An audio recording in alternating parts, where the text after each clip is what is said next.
का बन के पसीना, सींचता है धरती का सीना।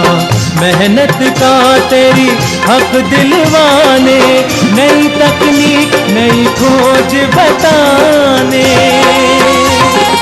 पशुधन को गुणवान बनाना, पौध सुरक्षा को सिखलाना, खेती के सब गुर समझाने, भारत का सरताज बनाने। आठों पहर है संग तुम्हारे, अन्नदाता अन्नदाता।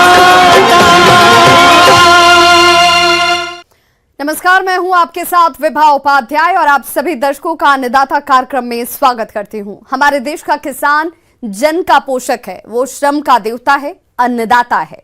उसमें ही भारत की आत्मा निवास करती है और ऐसे ही किसानों की प्रगति के लिए हम खेती बाड़ी से जुड़ी हुई बहुत सी नई लाभकारी जानकारियां हर रोज सुबह लेकर आते हैं। तो चलिए कार्यक्रम शुरू करने से पहले देखते हैं क्या है आज के अन्नदाता में। फूलगोभी की खेती से किसान ने कमाई अच्छी आय।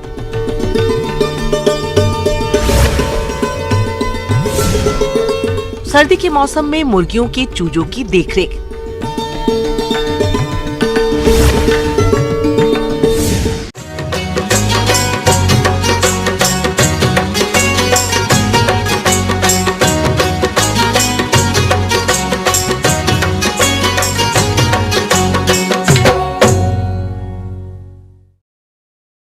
प्रदेश के बहुत से किसान फूलगोभी की खेती करके अच्छा खासा मुनाफा कमा रहे हैं। इसी के तहत आज हम आपको मिलवाने जा रहे हैं गांव खजूरी कला, जिला भोपाल के सफल फूलगोभी उत्पादक किसान मिश्रीलाल राजपूत से, जो 1 एकड़ खेत में फूलगोभी की खेती करके अच्छी आमदनी कमा रहे हैं। तो चलिए जानते हैं इनकी सफलता की कहानी, खुद इन्हीं की जुबानी।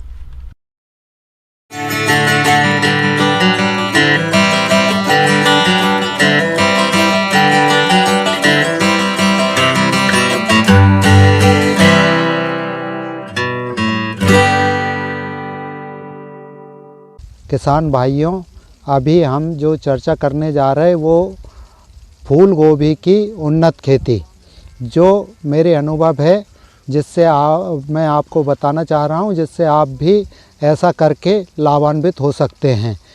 तो ये जो फसल मैंने लगाई थी वो 22 सितंबर को मैंने रोप डाला था और 22 अक्टूबर को ये लगाई थी, ठीक ना। और अभी ये चालू हो गई है फसल। तो इसकी जो कटाई है वो 5-6 दिन से कटाई चालू है और लगभग 6-7 दिन और चलेगी। किसान भाइयों, इस प्रगतिशील किसान ने फूलगोभी की खेती करके प्रति एकड़ खेत से कितना उत्पादन लिया और उस प्राप्त उत्पादन को बेचने पर मिली कुल आय में से कुल खर्च को घटाने पर इन्हें शुद्ध लाभ कितना प्राप्त हुआ, इसके बारे में जानकारी लेते हैं खुद इसी किसान से।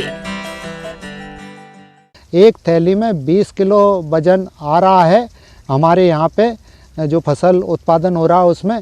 तो एवरेज 180 कुंटल फूल गोभी का उत्पादन होने का अनुमान है पूरा, और जिससे जो बिक्री हो रही है इस साल रेट कम होने से वो 6 से 8 रुपये भाव से बिक रही है गोभी।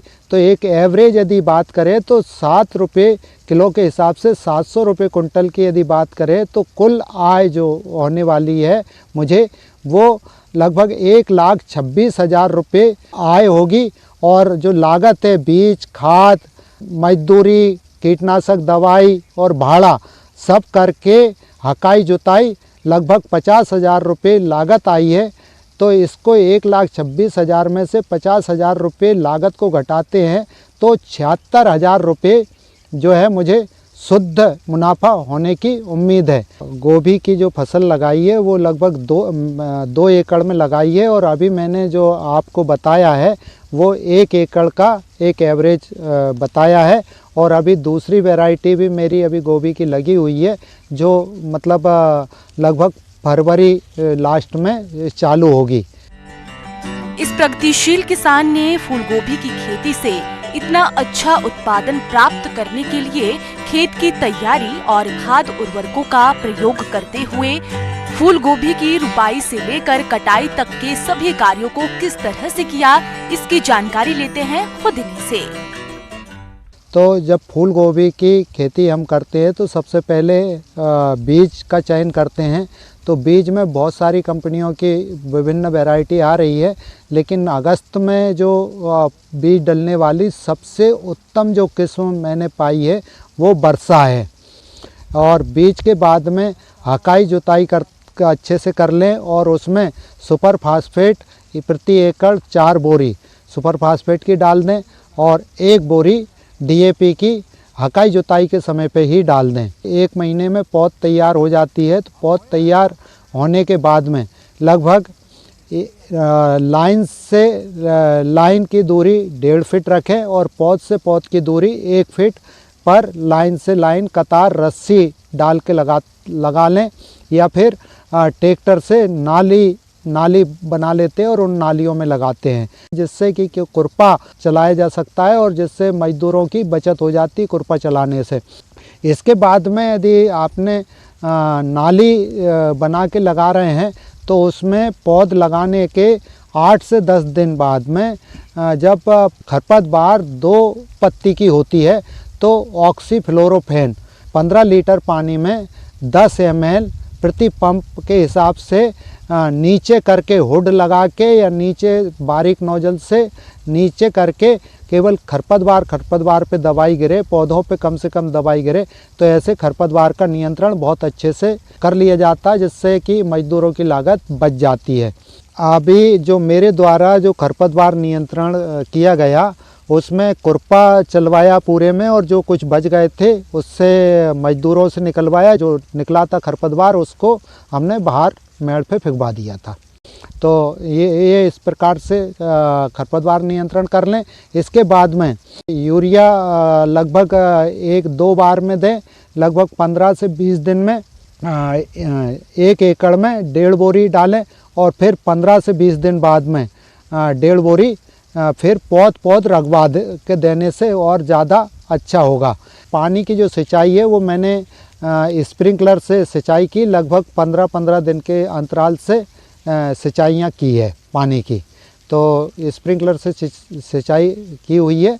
तो इस तरीके से ट्यूबवेल से बोरवेल से मोटर से सिंचाई की है। किसान भाइयों, फूल गोभी की फसल को कुछ कीट और रोग अधिक नुकसान पहुंचाते हैं, जिसकी वजह से फूल गोभी का उत्पादन तो कम होता ही है, साथ ही साथ लागत भी बढ़ जाती है। इसीलिए इस किसान ने कीट और रोग नियंत्रण के लिए कुछ जरूरी उपायों को अपनाया है। माहू लगती है, हरी माहू लगती है और काली माहू लगती है। इसके लिए थायोमेथोक्सोजम दवा आती है, उसका स्प्रे किया है। और इल्ली DBM और काली इल्ली, छिपकेदार इल्ली आती है बारिश में, जो रात को निकलती है और दिन को छुप जाती है। तो उसके लिए बेसिलस थ्रिंजियस का मेरे द्वारा उपयोग किया गया 25 ml प्रति पंप के हिसाब से, और सफलतापूर्वक नियंत्रण किया गया।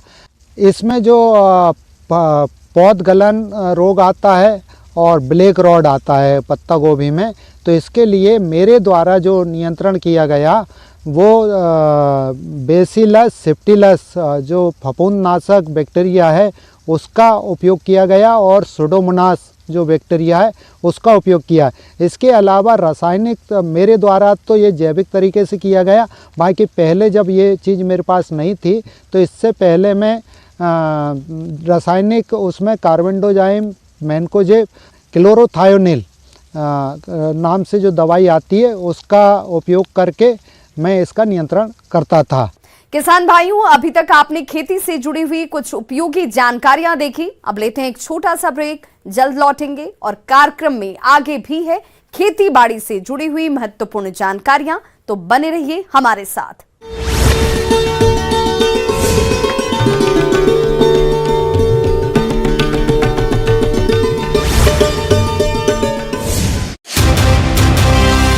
चैनल जो है आपके भरोसे पर खरा उतरने में नंबर वन, सच की राह पर चलने में, आपके लिए लड़ने में नंबर 1, नंबर 1 आपकी आवाज बनने में, जिसके पास है एंकर की टीम नंबर 1, जो है राजनीति के खेल से लेकर खेल की कवरेज में नंबर 1।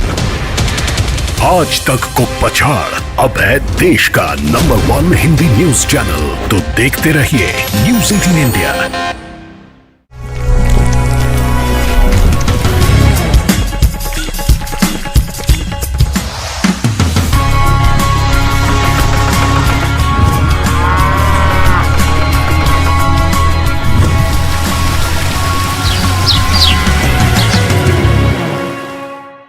ब्रेक के बाद एक बार सभी दर्शकों का एक बार फिर से अन्नदाता में स्वागत है। चलिए रुक करते हैं अगली कड़ी की ओर।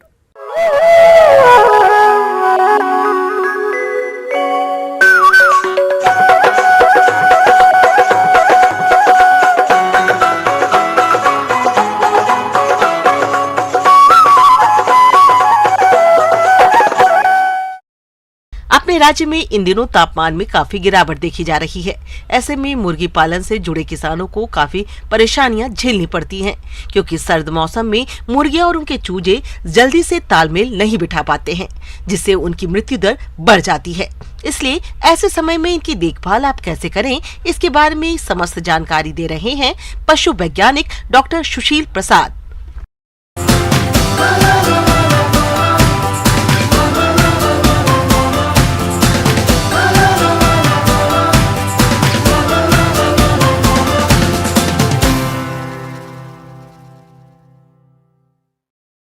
ख़ास तौर से जो भी मुर्गी पालक हैं और इस समय में अगर चूजा लाते हैं, सबसे पहला चीज़ तो चूजा लाना है, या अगर आपने चूजा आपके देसी मुर्गी के अंडों से उत्पन्न हुआ है तो उन चूजों के लिए भी पहला काम तो ये है कि आप मुर्गी के चूजों को लाने के साथ उसके घर को इस तरह से बना के रखें ताकि वो घर आपका थोड़ा गर्म रहे। हो सके तो उसमें अगर आप हीटर लगा सकते हैं तो हीटर लगा करके गर्म रखिए जब मुर्गी को लाना हो तब। जाड़े के मौसम में मुर्गी पालन करते समय चूजों की डिलीवरी सुबह के समय कराएं। शाम या रात को बिल्कुल नहीं कराएं, क्योंकि शाम के समय ठंड बढ़ती चली जाती है। शेड के पर्दे चूजों के आने के 24 घंटे पहले से ही ढक कर रखें। चूजों के आने के कम से कम 2 से 4 घंटे पहले ब्रूडर चालू किया हुआ होना चाहिए। इस माह में चूजा घर का तापमान 95 डिग्री फ़ारेनहाइट होना चाहिए। फिर दूसरे सप्ताह से चौथे सप्ताह तक 5 डिग्री तापमान कम करते हुए ब्रूडर का तापमान उतना कर देना चाहिए कि चूजे ठंड से बचे रहें और उन्हें ठंड ना लगे। सामान्यतः ब्रूडर का तापमान कम करते हुए 80 डिग्री फ़ारेनहाइट तक कर देना चाहिए। अगर ठंड ज्यादा हो तो ब्रूडर को कुछ समय के लिए हवा निरोधी भी आप बना सकते हैं। और आप चूजों को गर्म रखने के लिए, क्योंकि चूजों का मुर्गी का शरीर का तापमान होता है 107 डिग्री फ़ारेनहाइट। अब जो बाहर का तापमान तो 107 होगा नहीं, तो शरीर का जब मुर्गी के चूजों को ठंड लगेगी और ठंड लगने से क्या होगा, वो अपने शरीर का तापमान नहीं बना पाएंगे। इसलिए आप देखते होंगे कि ठंड के मौसम में चूजों में खास करके बहुत ज़्यादा मृत्यु दर बढ़ जाती है। तो इसके लिए आप पहला कार्य यही करें कि लाने से पूर्व आप उस घर को गर्म रखने का कीजिए व्यवस्था, और साथ में जब आप चूजे रख देते हैं तब भी अगर बहुत ज़्यादा ठंड है बाहर और तो उस अवस्था में आप हीटर का प्रयोग कर सकते हैं। लेकिन गांव में अगर आपके पास हीटर नहीं या बिजली की सुविधा नहीं है तो आजकल बाज़ार में बुखारी करके एक चूल्हा टाइप का आता है, तो बुखारी में आप लकड़ी का बुरादा भरा जाता है उसमें, और लकड़ी के बुरादा को भर करके अगर आप आग जला देते हैं तो वो रात भर जलता रहेगा। और रोशनी के लिए आप एक लैंप भी रख सकते हैं, लेकिन कमरे को गर्मी देने के लिए आप बुखारी का प्रयोग कर सकते हैं। चूजे आने से पहले लिटर की 3-4 इंच मोटी परत फर्श पर बिछाना आवश्यक है। लिटर पूरा नया होना चाहिए और उसमें किसी भी प्रकार का संक्रमण ना हो। प्रत्येक 100 चूजों के लिए कम से कम 3 पानी और 3 दाने के बर्तन होना बहुत ही आवश्यक है। और इस अवस्था में जो भी खिड़की वगैरह है उस पे आप बोरा लगा करके रखें। दिन के समय में तापमान ज़्यादा होता है तो उस समय आप थोड़ा खिड़की खोल के भी रख सकते हैं, नहीं तो क्या होगा कि उस मुर्गी घर में आपका गैस उत्पन्न हो जाएगा। तो गैस भी बनने से क्या हो, उसको मुर्गी चूजों को सांस लेने में दिक्कत होती है। दूसरी व्यवस्था क्या करनी है कि जैसे अगर पानी के टंकी से पानी दे रहे हैं तो प्रयास कीजिए ठंड के मौसम में आप हल्का उस पानी को थोड़ा सा सुसुम जिसको कहते हैं वो कर लीजिए और तब आप पानी दें। अन्यथा ठंड में अगर आप ठंडा पानी पिलाएंगे तो मुर्गी के शरीर का और भी ठंडा हो जाएगा, तो वैसी अवस्था में उसके शरीर का तापमान गिर जाने से मृत्यु दर बढ़ सकती है। प्राइवेट हैचरी से पहले दिन के चूजों को खरीदते समय ध्यान रखें कि रानीखेत बीमारी का F1 स्ट्रेन और मैरिक्स बीमारी का टीका लगा होना चाहिए। अगर टीकाकरण नहीं किया गया है तो पहले दिन के चूजे में मैरिक्स टीकाकरण 2 से 7 दिन पर रानीखेत यानी F1 स्ट्रेन टीका देना चाहिए। और दाना का में कमी नहीं रखना है, क्योंकि दाना से किसे क्या होता है, शरीर के अंदर ऊर्जा उत्पन्न हो गया और जिससे उनके शरीर को के तापमान को बनाए रखने में मदद मिलेगी। और अगर इन बातों का अगर आप ध्यान रखेंगे तो ठंड से जो आपको चूजों या मुर्गियों का नुकसान होता है उससे बचाया जा सकता है। और अगर आप चूजे अगर नहीं बचा पाएंगे तो आपकी आमदनी भी नहीं बढ़ेगी।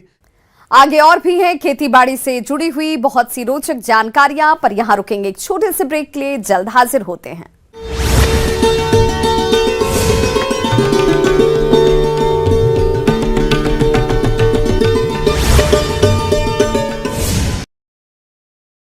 सीएम शिवराज सिंह चौहान पहुंचे नमो ग्लोबल पार्क, प्रवासी भारतीयों के साथ किया पौधारोपण। सीएम ने लगाया रुद्राक्ष का पौधा। राष्ट्रपति द्रौपदी मुर्मू के आगमन से पहले धर्मेंद्र प्रधान और नरोत्तम मिश्रा पहुंचे आयोजन स्थल, तैयारियों का लिया जायजा। सम्मेलन के आखिरी दिन देखा प्रवासी भारतीयों का जोश, देशभक्ति से ओत-प्रोत गीत गाए, भारत वापस लौटने की जताई इच्छा। विदेश मंत्री एस जयशंकर पहुंचे उज्जैन, महाकाल की भस्म आरती में हुए शामिल, महाकाल लोक का भी किया दौरा।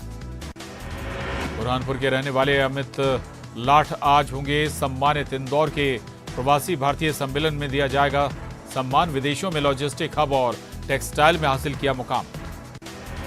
इंदौर में चल रहे प्रवासी सम्मेलन में डेलीगेट्स के लिए योगा सेशन की विशेष सुविधा व्यवस्था।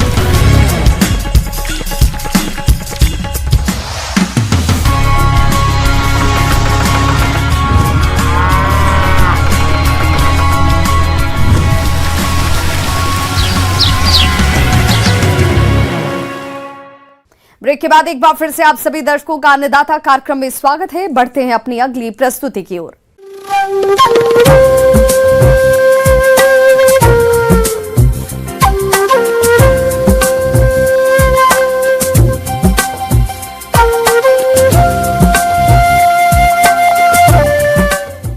मौसम के अनुसार प्रबंधनों पर ही टिकी है आपकी खेतीबाड़ी, और इसलिए मौसम पूर्वानुमान और उस पर आधारित साप्ताहिक कृषि सलाह इस प्रकार है।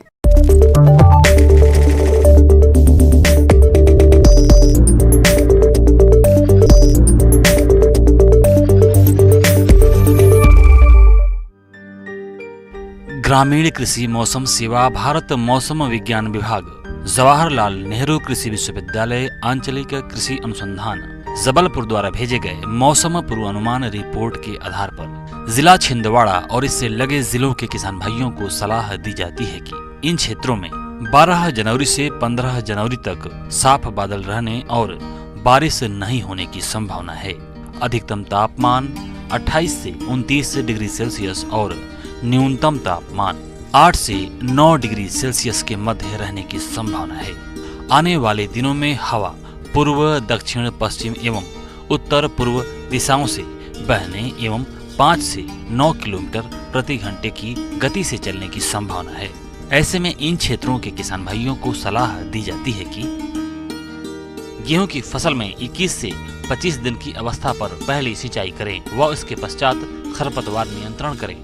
खरपतवार नियंत्रण के लिए संकरी पत्ती वाले खरपतवारों के नियंत्रण के लिए सल्फोसल्फ्यूरान 25 ग्राम सक्रिय तत्व और चौड़ी पत्ती वाले खरपतवारों के नियंत्रण के लिए मेटसल्फ्यूरान 4 ग्राम दवा 500 से 600 लीटर पानी में घोल बनाकर प्रति हेक्टेयर की दर से छिड़काव करें। गेहूं की फसल में यदि दीमक कीट का प्रकोप दिखाई दे तो इसके बचाव के लिए किसान भाई क्लोरोपैरिफास 20 सीसी दवा की 2 लीटर मात्रा प्रति एकड़ की दर से 20 किलोग्राम बालू में मिलाकर खेत में शाम के समय छिड़क दें और सिंचाई कर दें। पिछले कुछ दिनों में बादल छाए रहने के कारण सरसों में एफिड कीट के प्रकोप की संभावना बढ़ जाती है।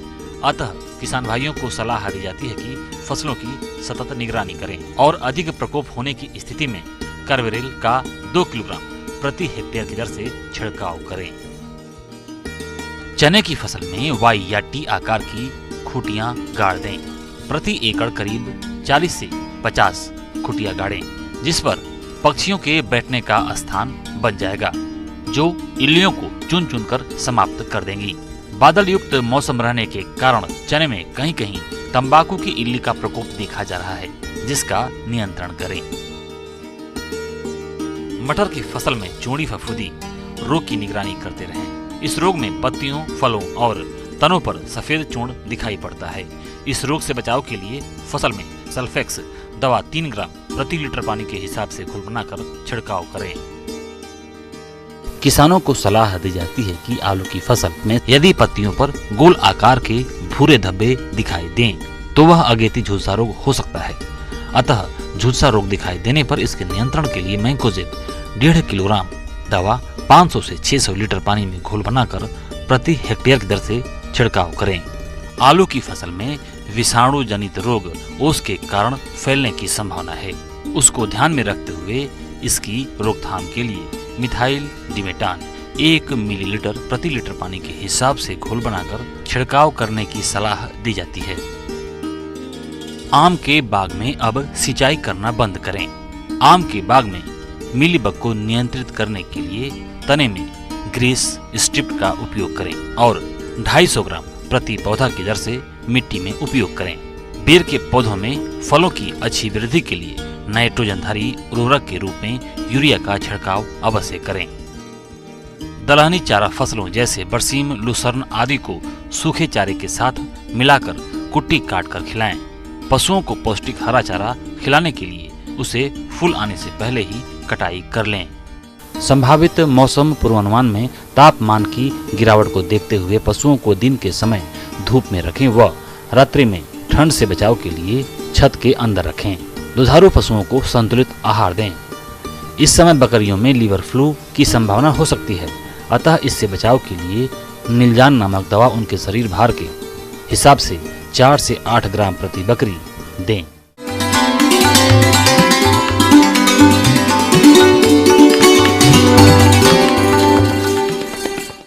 अन्नदाता हेल्पलाइन निःशुल्क फोन संपर्क सेवा के माध्यम से आपके द्वारा पूछे गए प्रश्नों में से 1 या 2 महत्वपूर्ण प्रश्न को हम अपने कार्यक्रम में शामिल करते हैं और इसी के तहत आज किसान का सवाल और उनका जवाब इस प्रकार से है।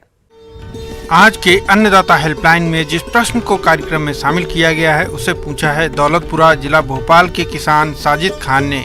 आप खरगोशों में होने वाले रोगों की रोकथाम पर जानकारी चाहते हैं, तो साजिद जी आपकी जानकारी के लिए प्रस्तुत है कार्यक्रम का यह अंश।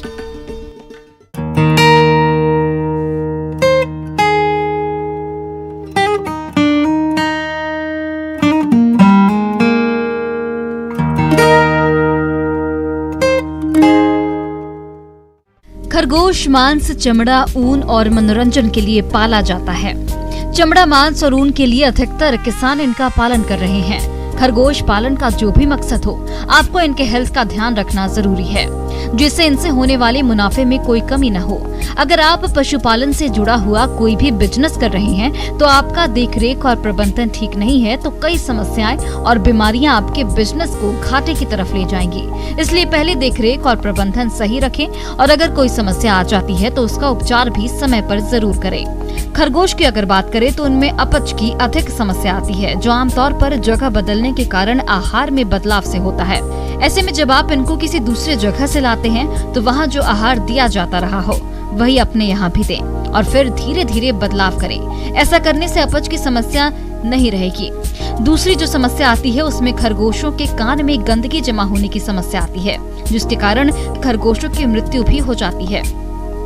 इस बीमारी से बचाव के लिए केज की साफ सफाई जरूरी है और कैंकर से ग्रस्त खरगोश के कान में बेंजाइल बेंजोएट दवा की 2 से 3 बूंदे मात्र रुई से लगाकर कान में डालते हैं तो शुरुआती अवस्था में आसानी से कंट्रोल किया जा सकता है। अगर यह बीमारी बढ़ गई हो तो उस दशा में आइवरमेक्टिन 0.2 मिलीलीटर प्रति किलोग्राम शरीर भाप पर लगाएं। इससे पूरी तरह कंट्रोल हो जाता है। तीसरी समस्या है आंखों से पानी आने की। यह समस्या खरगोशों के आवास में अधिक नमी होने से आती है। इससे बचाव के लिए केजों की बर्निंग और साफ सफाई करते रहें, जिससे अधिक नमी नहीं आए। इसके उपचार के लिए बोरिक एसिड की थोड़ी सी मात्रा पानी में घोल करके दिन में 2 से 3 बार आंख के पास छिड़कते रहें। अगर इससे भी समस्या खत्म नहीं होती है तब आप जिंटामाइसिन या फिर न्यूरोमाइसिन की 1-1 या फिर 2-2 बूंद दिन में 3 बार आंखों में डालें। ऐसे में इसमें 2 से 3 दिन में यह समस्या दूर हो जाती है। किसान भाइयों, इस तरह से आप खरगोशों का ध्यान रखकर इस बिजनेस से अच्छा मुनाफा लेते रहेंगे। एक बात का ध्यान रखिएगा कि आप जिस दवा का भी प्रयोग करें, पशु डॉक्टर की सलाह लें। यह स्टोरी एक वरिष्ठ पशु वैज्ञानिक की सलाह पर आधारित थी।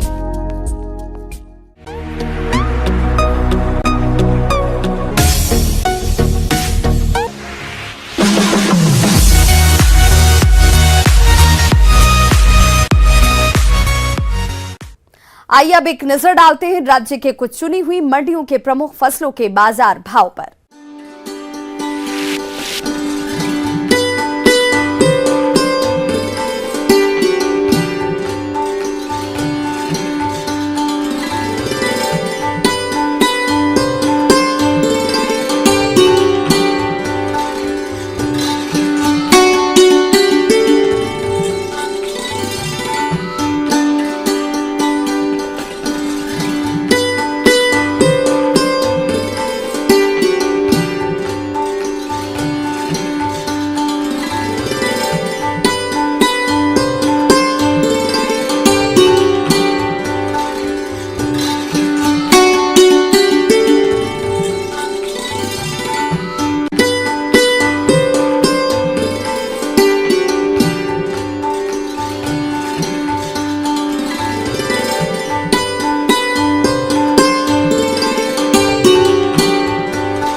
किसान भाइयों, अन्नदाता आपकी सेवा के लिए संकल्परत है। कृषि संबंधित समस्या और सुझावों के लिए आप हमें इस पते पर संपर्क कर सकते हैं।